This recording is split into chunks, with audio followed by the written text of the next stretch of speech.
Hello and welcome to the Avrum Rosensweig Show. Welcome to one of the internet's best podcasts, where we dive deep into the lives of the extraordinary and fascinating people who leave an indelible mark on our world. Join us as we explore their captivating stories, remarkable achievements, and unique perspectives that shape history and inspire generations. Get ready to embark on a journey through the lives of inspiring people unlike any other.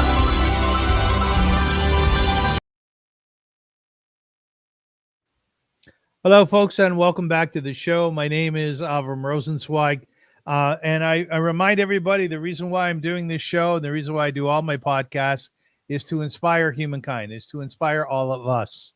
And my feelings about life is that although there are many difficulties and although there's a lot of suffering in the world, the truth of the matter is in 2025, on March the 3rd, when we're recording this show, there is immense amounts of beauty. And there's immense amount of goodness and caring and loving. And all I have to do is look out my window and see the magnificence of technology and the development of our city here in Toronto and other metropolitan cities around the world, just to sit back and say, my God, who were the individuals who were part and parcel of doing this? Who were the ones who sat down, engineers and otherwise, and thought, you know what, a city would work really well with roads. Let's build them, right? Or electricity, and these wires are running across, and now we don't even use wires. One of the things I think that's most difficult in life and that we are focusing on today is leadership. Because leadership requires an individual to be brave and to be courageous, to listen to their own hearts, to listen to their own thinking, their own mind, their own value system, but by the same token, to listen to those people whom they are responsible for. It's not an easy task. My father was a rabbi in Kitchener, Ontario, Canada. He was there for 36 years, all of his career as a rabbi, mostly anyway. And he died there in 1989. It was not an easy job. Was it fulfilling? Yes. Did he find purpose and meaning in his life? Mostly, yes. But the idea that you have to lead people in a particular manner in his way through spirituality, that's a daunting prospect. So what I want to do today is speak to my dear friend Bernie Farber, who is my guest. Hello, Bernie. Hello there, Avrum. Manishma. It's Seder, and it's wonderful to have you. Thank you. And I really, here, actually. It's great to be here. We're going to talk about that in a moment. And I want to really concentrate on the requirements of leadership and what it takes and why we need to be thankful for so many of our leaders, individuals who take it upon their back, on their shoulders, to say, okay, you know what? I'm going to do this. I'm going to be the voice. So let me give an introduction to Bernie Farber and tell you who he is. Bernie Farber is an Ottawa-born writer, a commentator, a former chief executive officer of the Canadian Jewish News. He is the son of a Holocaust survivor. Bernie is a social activist at his core. He has testified before Canadian courts as an expert witness on hate crimes. He also was appointed CEO of the Mosaic Institute, a Canadian NGO that promotes pluralism, peace, and conflict resolution internationally. He retired on October 1st, 2017. Bernie was previously the CEO of the Paloma Foundation, an NGO which works with homeless youth shelters until his appointment with the Mosaic Institute. He also writes on human and civil rights for various different publications, including Huffington Post, Canadian Jewish News. If I'm not correct, the New York Times as well, right? Yep. Bernie he serves as chair of the Canadian Anti-Hate Network, and he is an activism, as I said, at his core. And here is the crux of his activism. His father, God bless his soul, turned to Bernie when Bernie was a youngster, and he said, "Open up a mouth." And every time Bernie and I speak, and we speak often, I always am reminded of his father and this message that he shared with his beautiful son. And I'm going to guess with your brother as well. Right, Bernie? Yeah, absolutely. Let me say this. At the very beginning of your podcast, you said, you know, what moves us to become lawyers and doctors and engineers?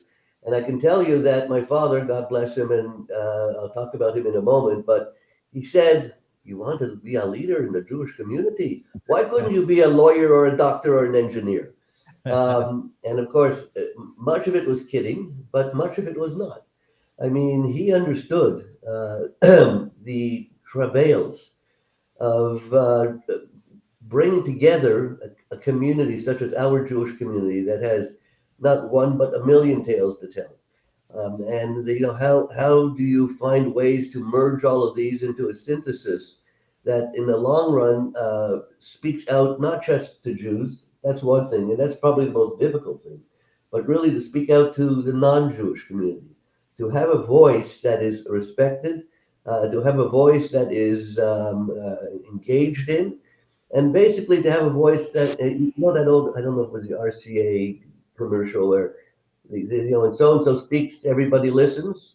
That's what I wanted for the Canadian Jewish community. And I started off at Canadian Jewish Congress in 1985 as a excuse me, as a research director, and worked my way through the system through the last 10 years of my work with Congress. I was its chief executive officer, and it was, I have to tell you, and I've done many difficult jobs in my life. I was a child protection worker with the Children's Aid Society of Ottawa, Carleton. I worked when I first started out with the Youth Services Bureau that dealt with hard to deal with young people, young people who are a step away from reformatory, and sometimes they were in reformatory. And taking a hit to the head from one of these kids now and again was not unheard of. So it took a lot, and I have to tell you this: of all the jobs that I've ever done, in many respects, this was the most difficult, and in some respects, the most fulfilling, and in many respects, it was easy. Now, I know some people are going to be surprised when I say that, but the fact is that I'm working with my people. I know my people. I know them to be sometimes ornery. I know them to sometimes be nishtahi nishtaher, as we say. I know them sometimes to be difficult to deal with. I know who they are. I know where they came from. Um, and most of all, I come from a community of survivors who were tough bastards. And let me be clear. These were really tough people. My father had lots of sayings, and this is what I loved him for. And he used to say, it took 1,000 miracles to survive, that 999 simply were not enough. And I would add to that it not only took miracles, but it took guts, and it took a certain kind of menschlichkeit to be able to do what he had to do, and to do it knowing that his entire family may no longer be around. To realize that the Nazis may have, because he didn't know at the time. And I've written this story. I'm writing my memoirs now, so this story will be in my memoirs in more detail. But I'll tell it briefly for those that don't know. My late father lived in a small Polish village called Boczka. It's sort of nestled along the Ukrainian-Polish border, not far from Białystok. And there were about 750 Jews that lived there, and maybe 2,500 to 3,000 non-Jews that lived there. Yeah, the relationship between the Jews and the non-Jews were okay. They weren't terrific, but they didn't bother them, and we didn't bother them, and this was kind of the way they survived. The war changed literally everything. To be clear, very many numbers of Eastern European Jews were not particularly happy with Jews. I'm sorry. Many Eastern European non-Jews were not particularly happy with Jewish families in their midst. And it is said that during the war, during the Shoah, that they would trade a Jewish family who are in hiding for a pound of sugar. And there's truth in that statement. When the Nazis marched into Poland, the Boczka actually fell to the Russian side. So for 2 years, they had it better than did their brothers and sisters in the Nazi side that took over that section of Poland. When Hitler decided to break the contract with Stalin, they marched into Boczka and they created a small ghetto there.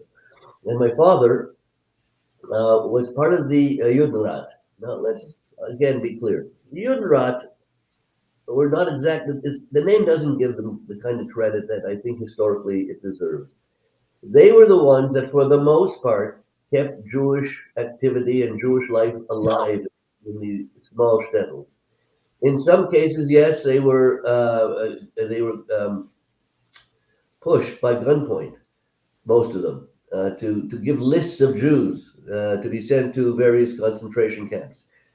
We were forced to do things, Jews, that no human being was ever forced to do before, and I don't judge them. I never judged them. It was what it was. And for sure, during that time, there was no food. I mean, the amount of calories they had per child was minimal. And basically, 3 or 4 nights a week, Jewish men, risking their very lives, would sneak across a ghetto wall to get food from Polish and Russian farmers, usually Russian farmers, and or to buy or to steal. And one of the nights that my father was with 3 of his friends, escaping over the wall, coming back with food, this is when the action began, the liquidation of the Boschke ghetto. All Jews, all 750 of them, were herded into cattle cars, and the cattle cars were eventually destined to Treblinka. My father did not know what was going on. He went deeper into the forest and was captured by German soldiers that were looking for Jews who were trying to escape through the woods. He was caught. He was thrown onto a cattle car, and as the cattle car began to move, he had an opportunity. He saw a floorboard, and he was not a tall man, but he was sturdy. I told you, these guys were tough as nails. And he was able to break a piece of the floorboard with the help of a few others and jump off of the moving train and run back into the woods, frantic, not knowing what was going on. Obviously, not a clue, other than hearing the shouts of the Nazis yelling, "Juden, raus, raus!" He went deeper into the forest, where, as luck would have it, and my father will tell you 1,000 miracles, he was found by his friend Julian. Julian was a Belarusian, a white Russian, from the Ukraine. They were childhood friends. They grew up together. They played together. They played soccer together. They were as close as brothers can be. And Julian knew what happened to his family. And he held him. And my father told me the story. He said he hugged him tight. And Julian was a big man. He hugged him tight. And he told him what happened to his family. And my father, Mitka, he said, "I can't live. I can't go on. There is no way that I can go on. Either I will be discovered or I will kill myself. I can't take this." And Julian said to him, and this is something that I've lived by, I suppose, much of my life. Julian said to him, "As long as I will be alive, you will be alive." Now, can you imagine this? As long as I will be alive, you will be alive. He hid him in a kind of a grave that they dug. And he used to breathe through a straw during the day. They dug him up at night, exercised, and finally, after 3 months, my father said, "This is not fair. If I'm caught, you and your entire family," he had 3 boys, brothers, sisters, everybody will be killed, will be murdered by the Nazis. "I have to go. I will find the partisans, and I will fight with the partisans." And Julian went with him. They went deep into the forest. They had to find the Russian partisans, because the Russian partisans welcomed Jews into their midst. The Polish partisans did not. Matter of fact, they killed them often. And they found the leader of the Russian partisans. There was a large group in the woods near Bialystok. And he fought with the Russian partisans for 3 years. And he took on some pretty interesting and dangerous jobs. Why? A, because I think he didn't care in terms of he would just do what he has to do. B, of course, he spoke 5 or 6 or 7 languages fluently. He spoke German, he spoke English. Well, English he learned when he came here. He spoke Polish, he spoke Russian, he spoke Ukrainian, a little bit of Latvian, a little bit of Estonian. And so he was a big deal to the partisans, and he survived the war with them. And he ended up in a displaced persons camp. And as he explained the displaced persons camp to me, I saw it as a place of emotional limbo for him. This is where he had to grieve. This is where he had to deal with what we would call today PTSD. Of course, it wasn't known as that at that time, but that's what it was. And he had to decide what to do with his life. Flip a coin. There was a boat going to the United States, to New York. There was boats going every place else. He ended up in a boat to New York. And when they landed in New York, he was there for 3 months in White Plains, New Jersey. And he started learning to speak English there. And as it would happen, one of his friends, a Jew who survived the Shoah, didn't live in Bochka, but a guy that he knew from another town, was coming to a place called Ottawa. Ottawa. Never heard of a place called Ottawa before, but let's go. Let's flip a coin, and it was a trip to Ottawa. And he and Moishka, who is his friend, the two of them worked in a small grocery store together. And a year or so went by. The grief, I have to believe, was still there.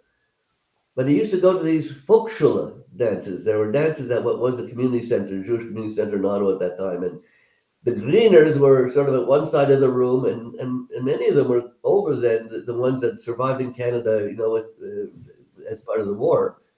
But that's where he met my mother. And kind of an interesting story, of course, as all the stories are. She met Bernie, him. before you tell me that story, just to get some context here, when he was in Europe, in Poland, am I correct that he was married and had children? Yes. Oh, I'm sorry. I like my father, who didn't tell us that part of the story for many years afterwards. He had a wife and he had 2 children. Yes. And he would tell us what happened to him in bits and pieces, but he left that out. And it wasn't until my late mother, Gert, was diagnosed with breast cancer and her time was limited, that she made him tell us, meaning my brother Stan and myself, the whole story. And he did. And he sat us at the kitchen table. And he told us the whole story. You often refer to your siblings, your father's initial family. You often talk about them. I found it very interesting when I first heard you speak about them. It was as if they were almost like still alive. The way you speak about your brother Stan, he should be well to 120. And Yeah. you really brought them to life through your reference of them. Well, it's an odd thing. These 2 little boys have been gone a long, long time. The eldest, Shlomo, was 13. The youngest, David, was about 8 years old. And they were gassed. There's no other way of putting it. They were gassed in the in Treblinka.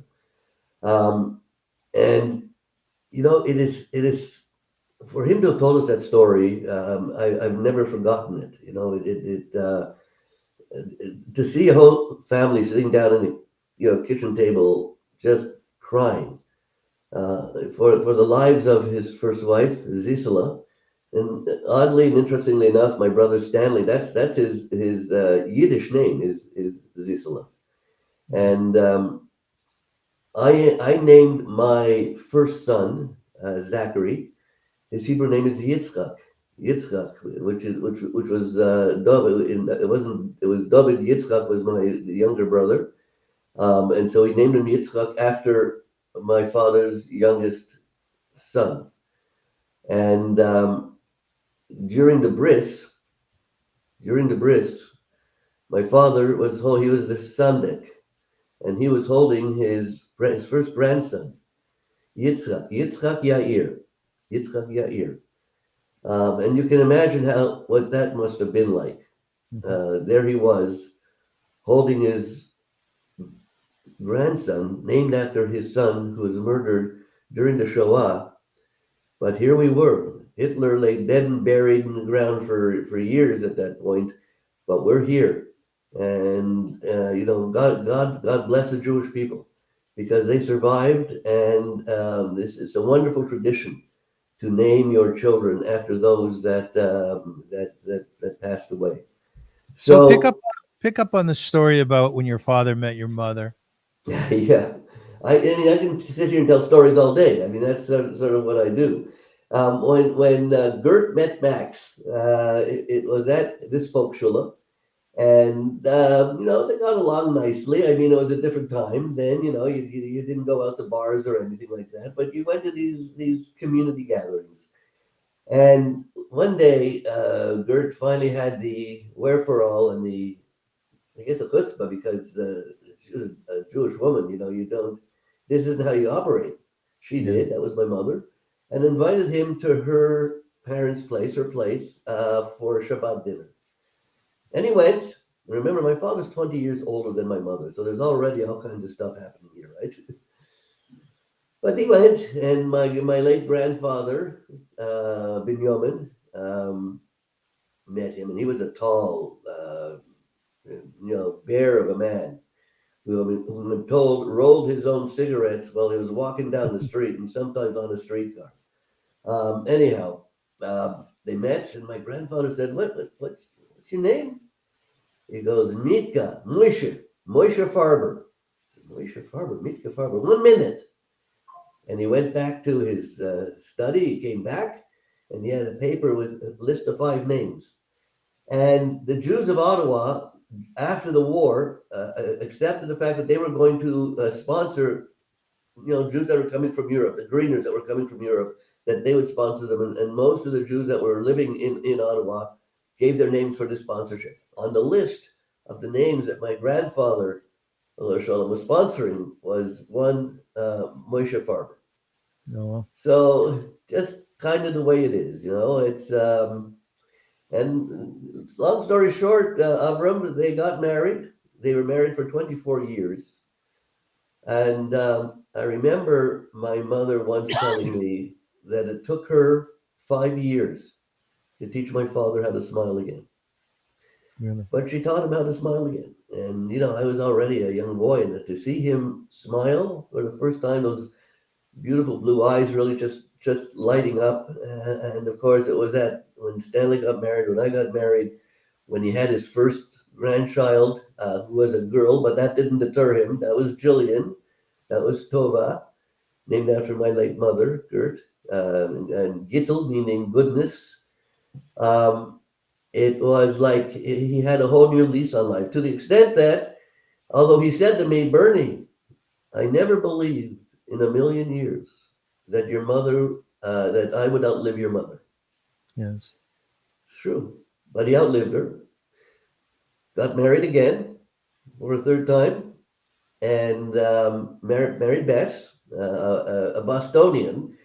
Could there be anything more different than a person from a shtetl, who had a shtetl life, and A a Polish woman, shtetl, yeah.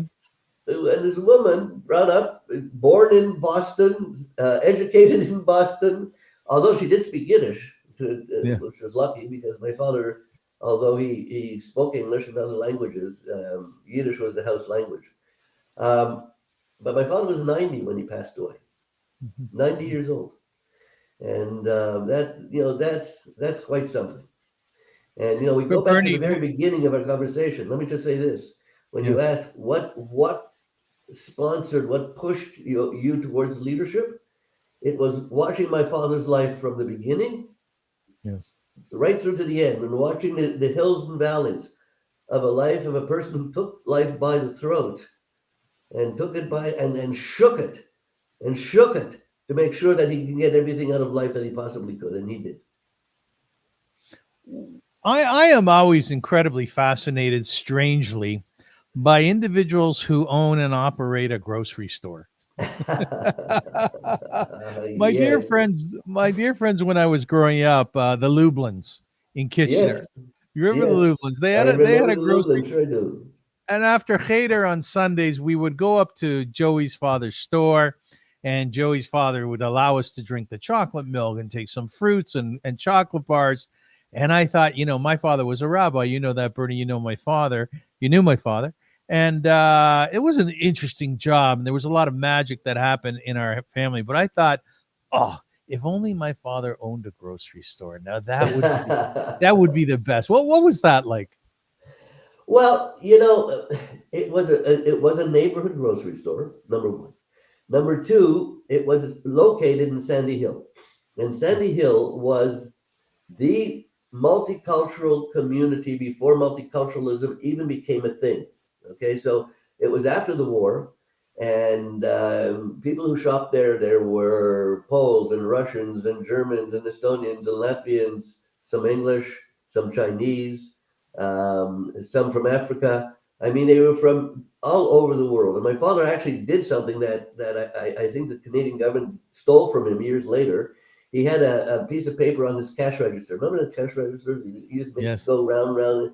And on the piece of paper it said, "I will serve you in English, French, Russian, German, all the languages that he knew."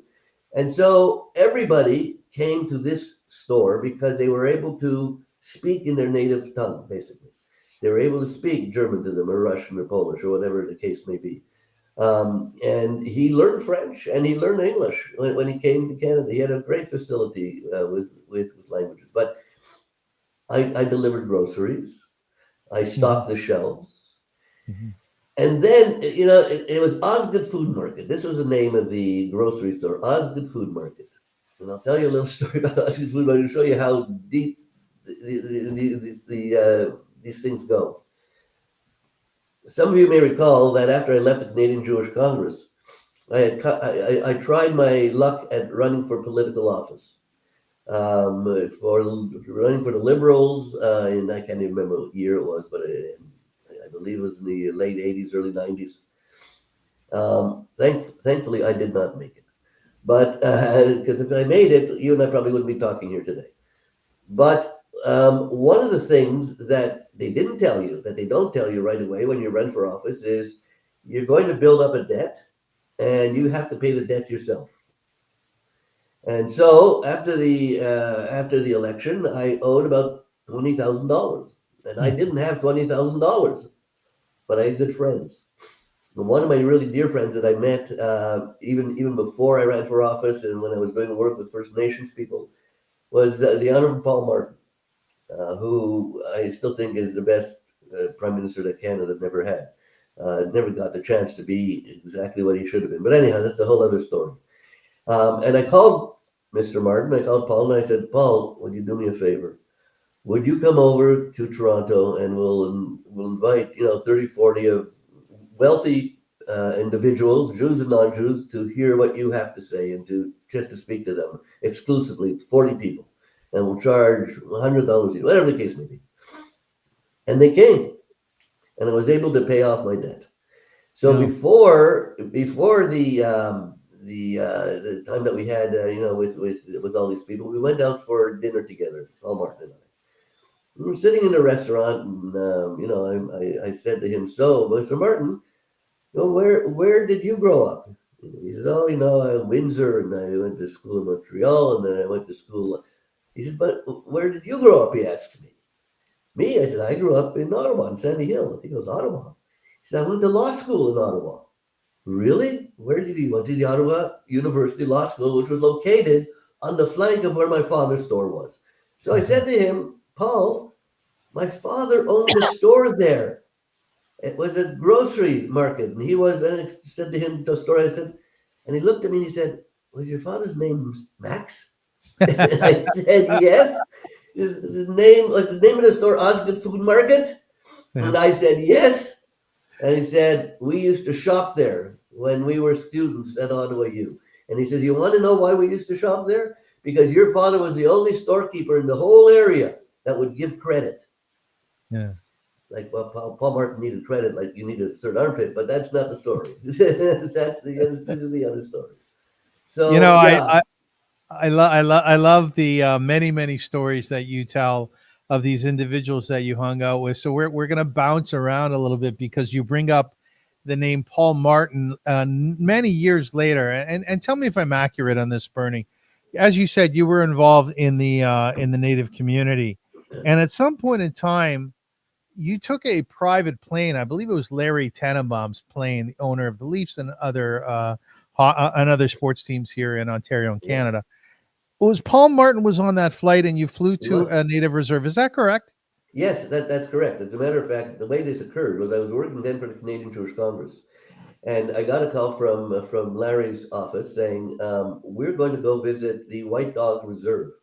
It is one of the poorest of the reserves here in Ontario, one of the largest. But Mr. Tannenbaum would like you to join him and Paul Martin, who's a good friend of Larry's, and we're going to go there together.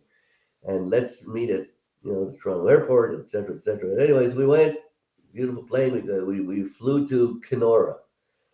There's something sort of a little incongruous about us sort of getting on a jet plane to fly to Kenora to go to the White Dog Reserve, but I'll leave that because watching what happened then really kind of changed my mind about many things for the good. So one of the things we did, we landed in Kenora, and then we had to drive 200 miles due north to White Dog. And when we got there, Larry had brought, Toronto Maple Leaf jerseys and basketballs and pucks and all kinds of things. And as we got off the plane, we were briefed by one of the chiefs who told us about the fact that lacquer sniffing was, a real problem at the reserve. That young kids would go and get lacquer because lacquer, like paint lacquer, was cheap. And they would sniff lacquer and then walk along the trails and sometimes get hit by lumber trucks that were driving by, and it was a huge drug issue. As a matter of fact, when we drove in, our car was stopped and checked for paint, for lacquer, by guards at the White Dog Reserve. Anyhow, it was decided that we would go meet in the gym where Larry went with one of the chiefs to hand out the basketballs and everything else. And the kids were exuberant and they love this stuff. And I remember Paul turning to the head chief at the time, whose name I honestly just don't remember. And he said, "Tell me more about this lacquer problem that you have." And explained to him. He says, we were able to set up a lacquer house. What's a lacquer house? A lacquer house is when they sniff lacquer, that instead of walking along the trails and the highways where they would get killed, they can come to this house and they can just veg out. So Paul Martin says, I want to see this place. And one of the RCMP officers said, Mr. Prime Minister, really, I don't think that's such a really good idea. You're a former prime minister, and this is, he said, never mind. Bernie and I are going to see this together. Bernie and I are going to see this together. Okay. I mean, I had some experience in working with kids with serious drug issues when I worked with the Children's Aid Society and the Youth Services Bureau. But Avrum, never before have I seen anything like this. When we were there were about 14 kids there, strung out, lying on urine-soaked mattresses and damp rugs and wicker chairs, and the stench was so overpowering that I had to take my sleeve of my coat and put it over my mouth just to be able to breathe. It was mind-boggling. And when I lifted my head, I saw a scene that I to this day have never forgotten, and that was Paul Martin, former Prime Minister of Canada, literally on his hands and knees. And he lifted the head of a young, First Nations girl. Maybe she was 12 years old, maybe 10, I don't know. And all he did was he was stroking her hair. That's all, just stroking her hair. And it was from that point on that I believed that there are good politicians out there, that there are people who want to do the right thing. And the Martin Initiative on reading and study and everything else for First Nations is an incredible initiative. With great results. With great results. With incredible results. So that's the story. You're quite right. You're a good listener, my friend. Thank you. You're a good listener. Bernie, I worked with you for a number of years directly as you were the chairperson of Veahavta, which we called at that time the Canadian Jewish Humanitarian Relief Committee. And I saw, what your leadership is all about, the decisions that we had to make in terms of launching programs and stopping programs and how to run a Jewish humanitarian organization in the best possible ways, making sure that as Jews, sort of one of the pillars of which we operated under was the idea that we were representing our people and that we had to show our humanitarian side, the goodness of our soul. That idea that Veahavta l'reacha kamocha, that one loves their brother as they love themselves. Just a question about leadership itself in that context.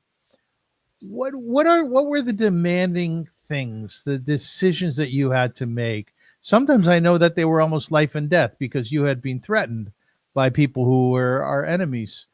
But how did you decide on not only being a leader, staying within leadership position and furthering it as much as you possibly could all the days of your life until 120? You never stopped. You always dove right in, even when it was dangerous. You know what it was? And I remember this with Veahavta especially. I had such terrific staff people. And you were you were really its true head. I mean, yes, I made the decisions, but I never made one decision without bouncing them off of you. Now, I always remember you always gave me three choices. You never made a decision that way. You said, well, here are the three things that you can do: this, or this. And all three of them were not bad moves. All three of them could have been good. Um, but without people like yourself, Avrum, and others who were there at the time, I remember I remember going out on the van, delivering coffee and clothing during a very cold winter night. Oh God, it was cold. To the homeless, yes. To the homeless, yeah. And we did our shtick. We went under a bridge at one point, and we went to some homes some homes that housed the homeless and other places. But we went to this one place. I don't remember the name of it. St. Margaret's maybe or something. Anyway, as we were driving up, these three young girls came out, saw who we were, and said, "The Jews are coming! The Jews are coming!" And at first, I thought, "Oy vey," but you know what? I thought, this is why I'm doing what I'm doing. I loved it that they said the Jews are coming, and they said it with such joy in their voice, because they knew that when we came, we delivered beautiful goods and foods and stuff that they can use and wear and what have you. And so, two or three other times that I went, I said, this has to be on the itinerary. I always want to go here, where the Jews are coming, the Jews are coming. I tell you, the other thing is, of course, that's not usually the kind of reception that I've received over the course of the time that I've done the work that I have done. You're quite right. I received numerous death threats. And remember, I was a young man with a wife and a young family, children, and there were many people who asked me, "Don't be so loud. You don't have to do everything all at once." But it was for me, the coming of people like James Keekstra, remember the high school teacher who taught neo-Nazism, and Ernst Zundel, the Holocaust denier, and Malcolm Ross, the other Holocaust denier, and many more, Wolfgang Droege. I mean, I could list dozens of them on the fingers of hands and toes. These were people that were trying to deny my people's story, that it didn't happen, and that I could not abide. That I could not abide. But they were also people who were dangerous, who were distorting history, and trying to ensure that young people, especially, got the word out that the Jews were a dangerous people. And so we had to, we had to turn that around. And I'll tell you, I don't know if it took guts or stupidity. I'm still not quite sure. I'm here to talk about it, so I'm happy about that. But the sad thing is, Avrum, that here we are in 2026, and we still have anti-Semitism worse than we've ever seen it before. We still have Holocaust denial, worse than we've ever seen it before. We still have young people who are scratching swastikas into the desks of their fellow Jewish students. It's here in ways that we've never seen it before. And it's just like somebody's stuck their hand into my heart and pulled it out. We did everything we could. I mean, I worked in that job for over 30 years, over 3 decades. And I like to think that we accomplished some things. And I think that we did. I think that we did. We had some successes. We brought former neo-Nazis, young people out of neo-Nazi clutches.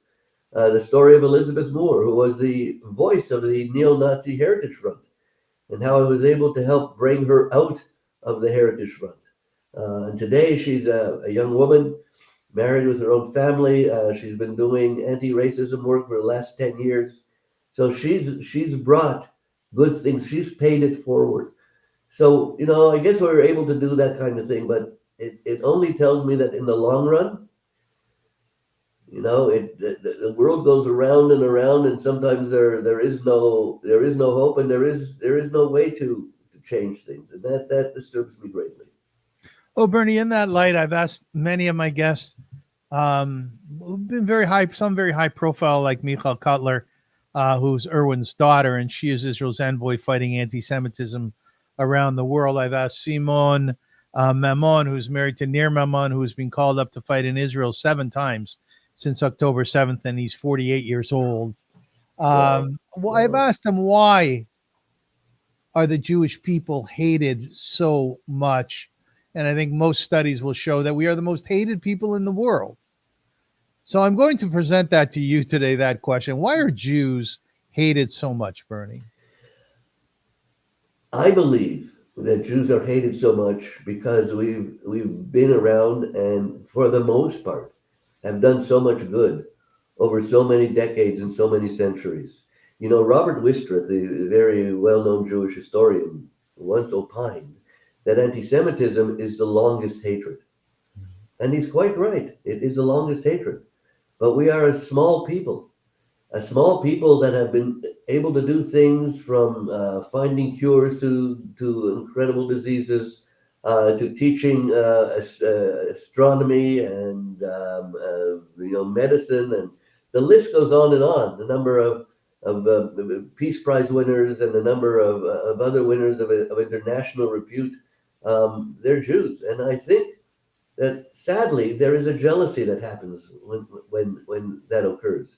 I only hope that we don't let that stop us from doing Hashem's work, because that's what we're doing.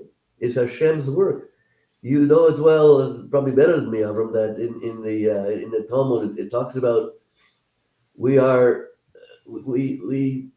have to finish God's work on this planet, but we have to try. And so when you ask me, why have you done what you've done for such a long time, I've always kind of kept that in mind. I've kept the stories of my father always in mind. He came to Ottawa with not a nickel in his pocket, and not a family member to his name. And he turned out, I think, 2 very nice boys, my brother and myself. And, we did all these things that my brother's a lawyer, with the Canadian government, and has worked on shchita and worked on laws for homosexuals and others. We did things that helped people. That's what we did. And you speak to many of my friends whose parents were Holocaust survivors, and many of them are in the helping professions. They're doctors, or they're lawyers, or what have you, but they are in the helping professions, many of them.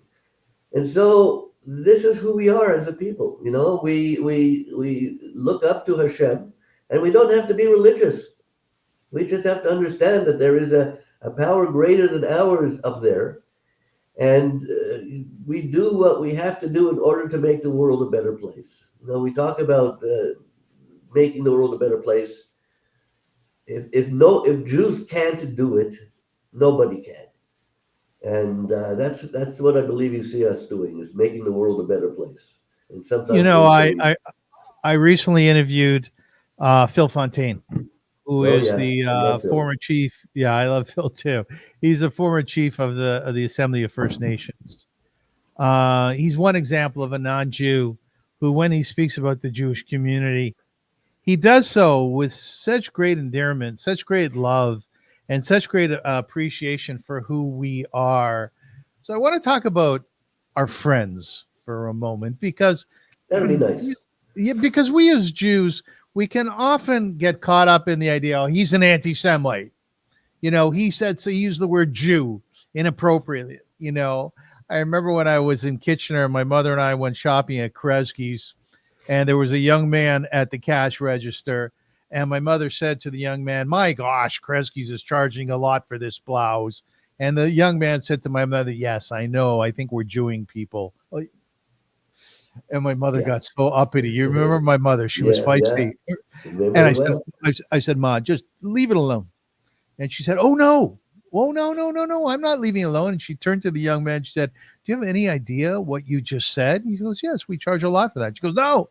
She goes, you said that you Jew people. Do you know what that means? And she went into this whole thing, educating him on the inappropriateness of that. And he had no idea. We have Well, friends and we we have do have people. friends. We do, right, Bernie? You bring up Phil Fontaine. Phil Fontaine and I got to know each other on a trip. We took a trip together. You know where to? To Israel, Israel. right? Yeah. To Israel. We took 15 First Nations chiefs to Israel. And it wasn't, despite there were those that were trying to, mislabel this trip as to something it was not. It was an experience for both of us.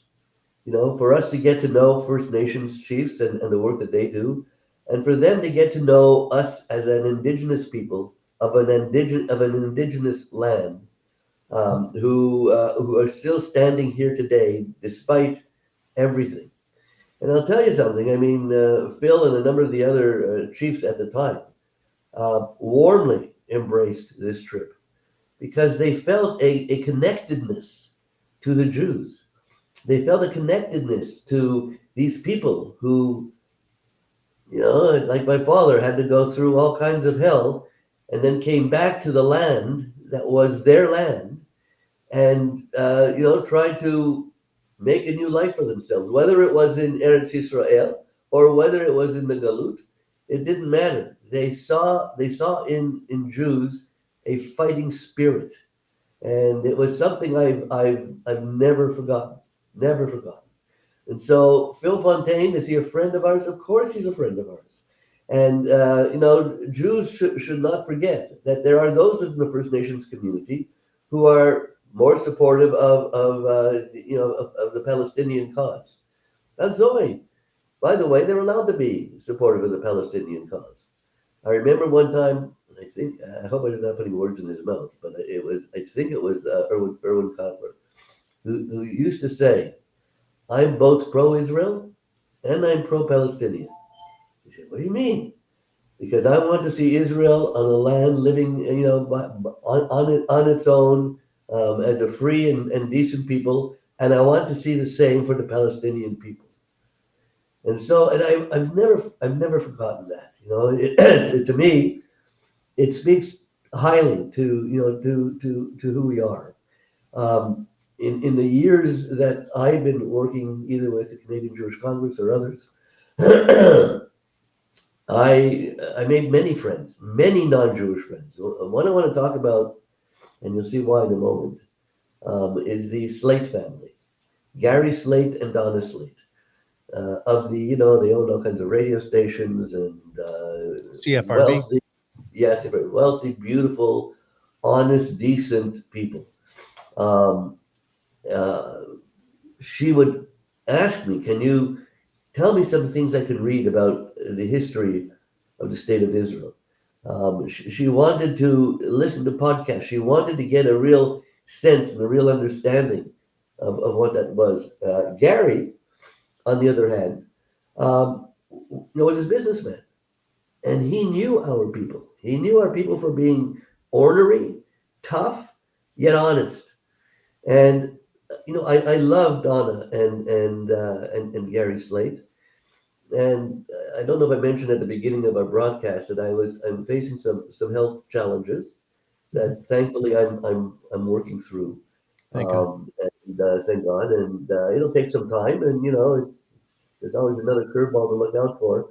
But when I first had to go to the Princess Margaret Hospital, which is one of Canada's incredibly great establishments, and I was going with my wife, and we got out of the car, and we were walking down Murray Street towards Princess Margaret, and I looked up, and there I saw the Donna and Gary Slate Building for Cancer Research, Mhm.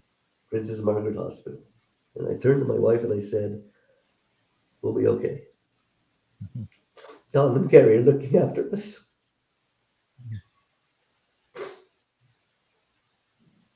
Does God play a role in your life, Bernie? Yes and no. That's, Mm. that's a typical Jewish answer, right, to a question, That's a yes good and one. no. Yes and no. Yeah. Yes, because I don't believe that a world that is so beautiful and maybe not so perfect, but as close to perfection as we can make it, uh, started by the flick of a hand, or there has to be something much more spiritual to the development of what this world has become. And I don't know what it is, but I will call it God. I will call it Hashem. Um, but I'm sort of very clear on that. Um, and on another side of that, and here I'll tell you another story. But actually this is one of the final chapters in my memoir. It's called The Push. It's a true story. It's a story of me as I was 7 or 8 years old, living in Ottawa. We lived a few blocks away from Strathcona Park, which is beautiful greenery, lovely park, which had the Rideau River running right through it. And at the bottom of the river was a swimming place that we used to call Dutchie's Hole. Mhm. And there are no lifeguards or anything. We just sort of went there. We went swimming there. Problem for me was I was a non-swimmer, and I hated being bullied because I was a non-swimmer. But my parents, knowing I was a non-swimmer, would not let me go to Dutchie's Hole. Well, one day our neighbors came over and said, "We'd like to bring Bernie to Dutchie's with our boys, and I'll watch him, and everything will be fine." And I remember my mother pulling me over and saying, "I'll let you go, but don't go past your knees. Don't go past your knees." And Avram, I will tell you the story. I really didn't want to go past my knees. I did not want to do it. But I stepped into the water and I felt like, oh, this is so nice. The water lapping on the bottoms of my feet and up my ankles. And I took another step. It was even better. And when I took the third step, I fell. There was a drop. It happens. These beaches that are not real beaches. And I was drowning. I was 7 years old and I was drowning. I knew I was drowning. Mhm. And I screamed and I yelled. And just before I thought there's no more life left in me, there was this push on my back. Push right up on the shore. Like it was a push, I'm telling you. I got up and I looked, there was nobody around. No one around. Nobody. My friends were playing way down, many yards away. And to this day, I could never explain it. And I remember when I came home that night, I had to tell somebody. And I said, okay, I'm going to tell my mother, and okay, I'll get hell, and she'll scream at me and yell at me and say, "I told you so." But you know what? She didn't do that. When I told her about the push, she said, "There are certain things in this life that we aren't supposed to know what the answers are for. You just thank God that they are there." So, do I believe in God? That's my answer. Do you study Torah at all? I did. I did. After my mom passed away, I was in my early 20s. And the wonderful Rabbi Bolka from Ottawa, from Chziki Hadas, who, we basically started working the Jewish community together. He was a young man once, although he always looked like he was an older guy. He was a young man once. Yes. And I studied Chumash for about 3 years with him while I was in Ottawa. And then I stopped. But at the yurt site of my parents, I haven't done it as much as I would like to, but at the yurt site of my parents, I tried to find a shul where I could actually go and, just get back into it once in a while. Bernie, we've had a lot of interaction over the years, both in nonprofit organizations, but also on public on radio. And one of the companies we talked about before, CFRB, I had a show on there. It was called Marty and Avrum, the food guy. Yes, you did. You're right. And my dear friend Marty Gallen introduced me to that part of life, and it was magnificent because it took me into another place that I needed very badly. When you're ensconced in the Jewish community, especially as a leader, after a while, you can feel somewhat choked. You need to get out a little bit. You got to find that opening. So Marty introduced me. You have to what? Yeah, absolutely. I said, God bless it. We're doing it. Marty introduced me to radio, and he and I had a career on radio and television for 10 years about food, really. Unfortunately, Marty passed away about 6 weeks ago, and God bless his soul, but he gave me and so many other people gifts. You came on our show once and with my son. With your son, and tell me, am I right in saying that out of that came the Bernie Farber chicken dish? Yeah.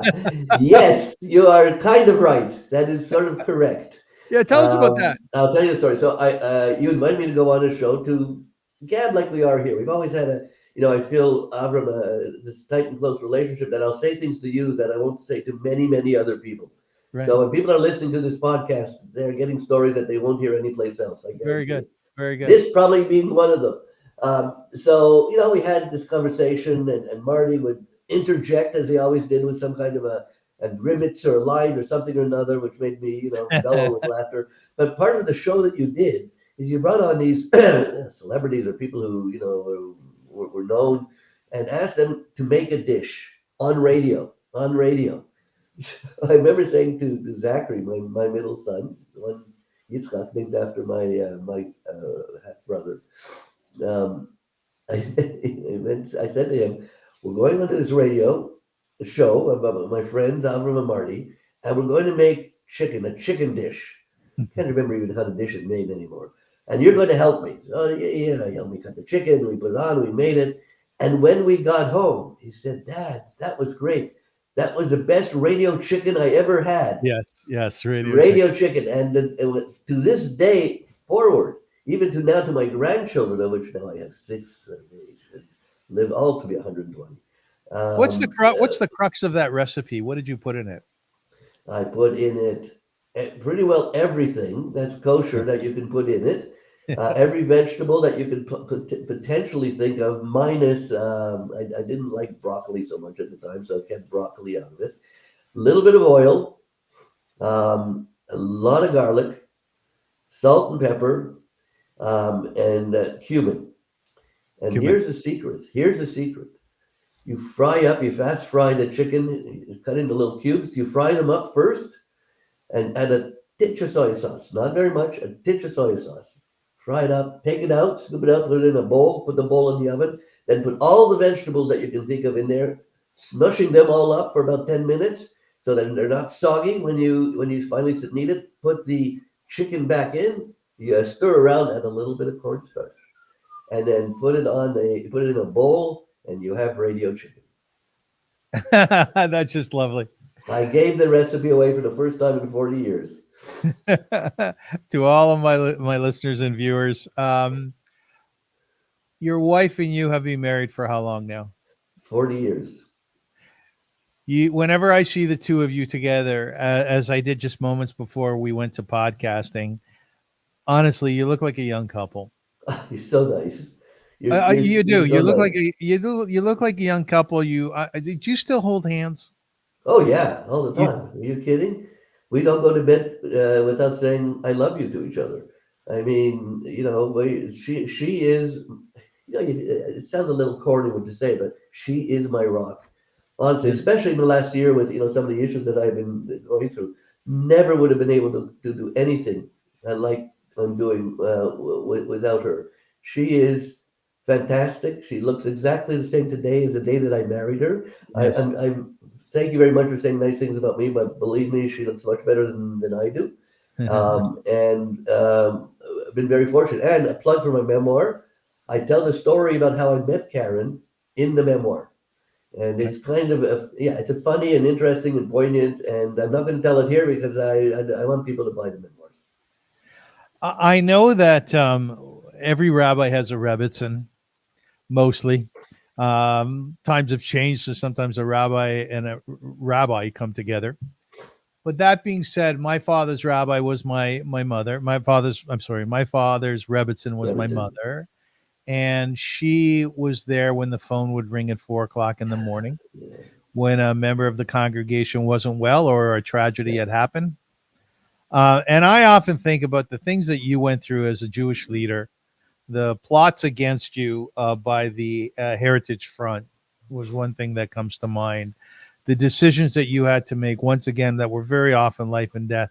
Your Rebbitzin Karen, she was always there for you. And I think when we talk about Bernie Farber as a Jewish leader and the legacy that you leave, you should be well to 120.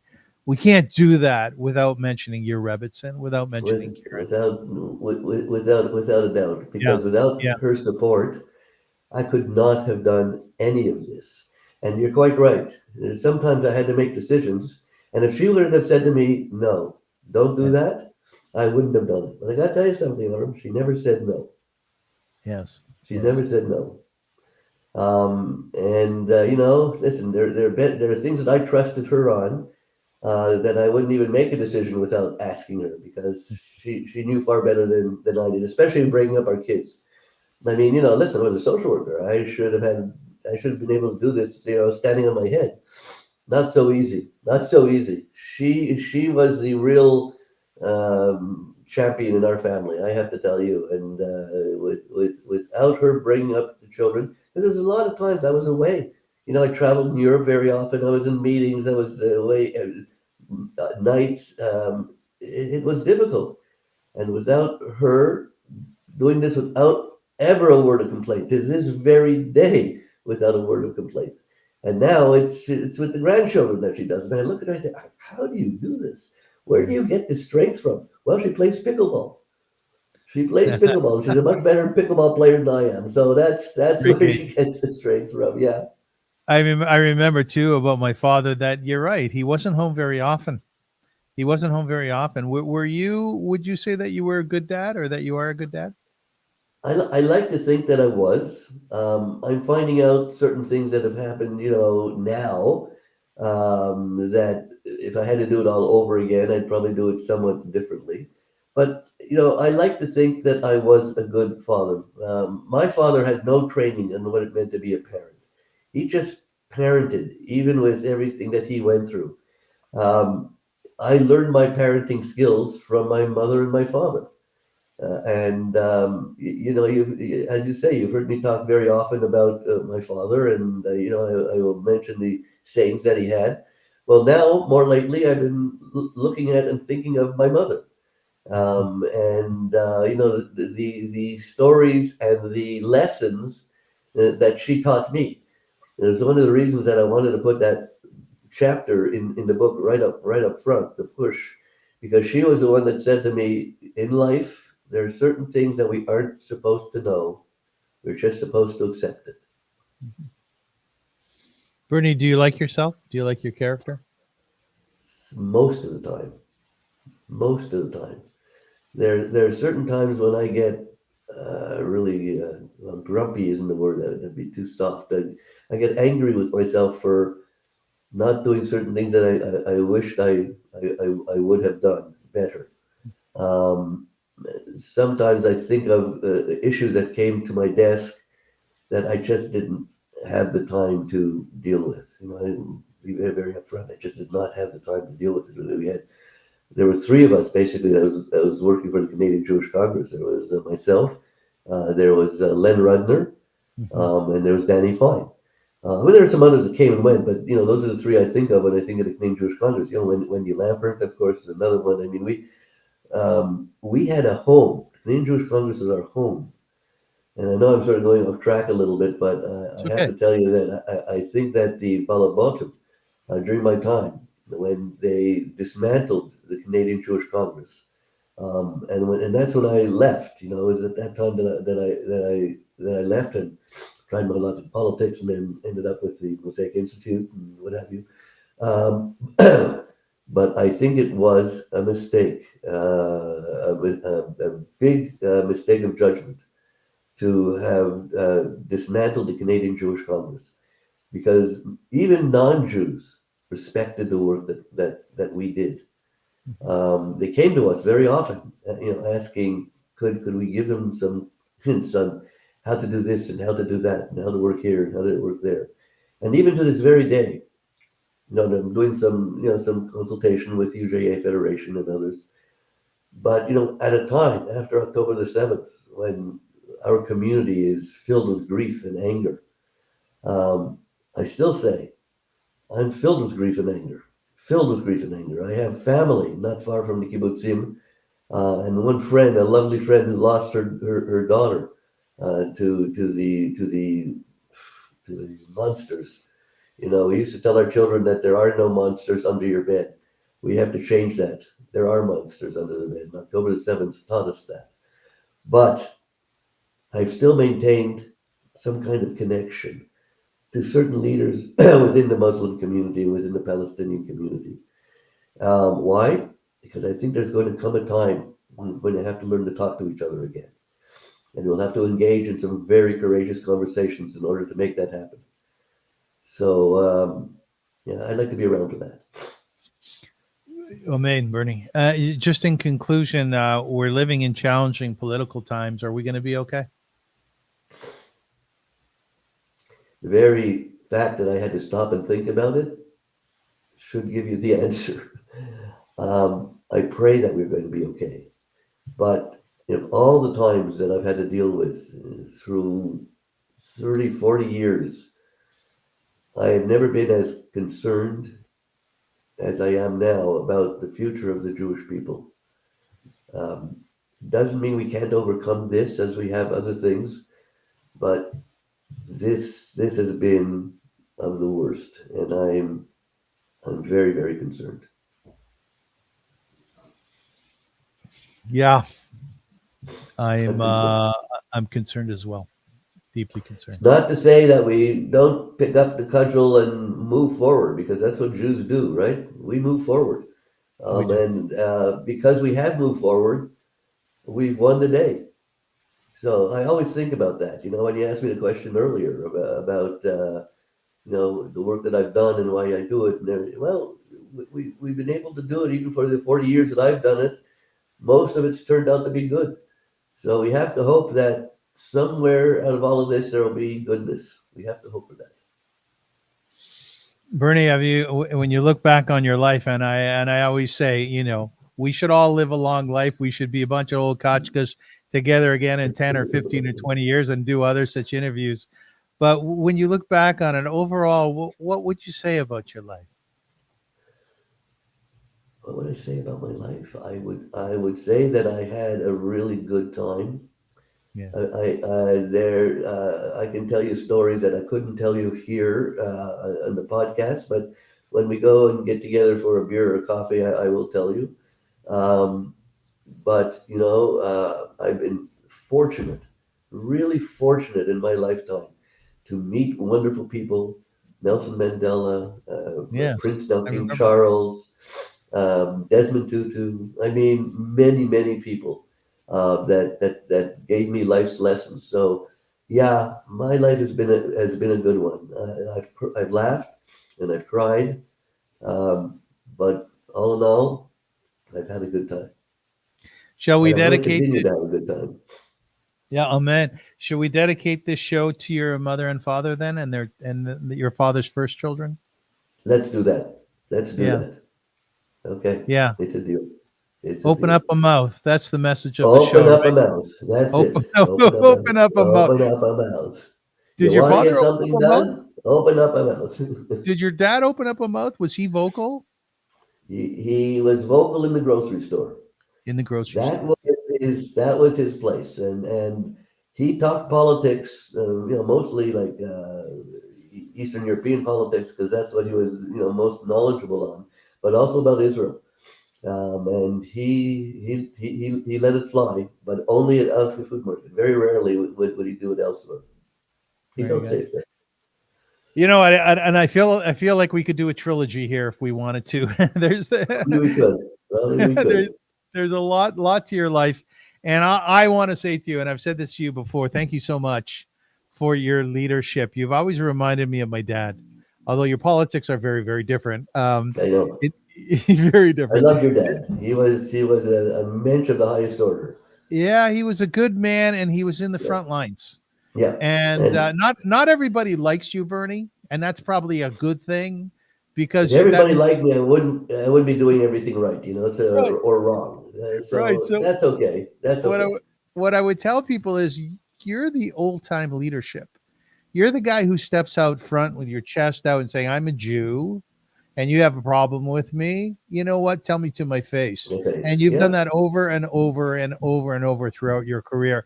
And I say to you, Bernie, thank you. And I say kol hakavod, which is Hebrew for a job well done. And you should do it for many years to come. Thank you. Thank you, Avram. It was a joy and a pleasure to speak with you. It really was. Ladies and gentlemen, I want to thank you very much for watching this and for listening. And I remind you, please take some time to think through what my guest today, Bernie Farber, has done with his life and how he's done it. It's been with great tenacity and strategy, and a will to make the lives of Jewish people better, the state of Israel, and many many non-Jews as well through his work as a social worker. The idea behind life is to discover your gift. It's to discover that thing inside of you, which I would say God gave you, a matana, a gift. And it is that thing that you were put on this earth for. Maybe you may be a poet, you may be a phenomenal accountant who has the ability to help other people, an engineer, a ballet dancer, whatever it happens to be. Find that and nurture it and develop it. And within that, you will find purpose and meaning. You will make your life better. You will be a happier person, and you will make our lives stronger, the world stronger, because we all share this planet, which we call Earth. And I think we can take so much out of Bernie's life, as we heard within this interview, to make our life better. So, kol hakavod, thank you so much. We look forward to being with you again. Am Yisrael Chai. I'm Yisrael Uh, Chai. and as they say in Yiddish, Sei gesehen. You speak Yiddish, right, Bernie? I do. Sei Ich gesehen. verstehe ein bisschen krank, absolutely. Until we meet again, thanks for Until we joining meet us. again. Take care. Thank you.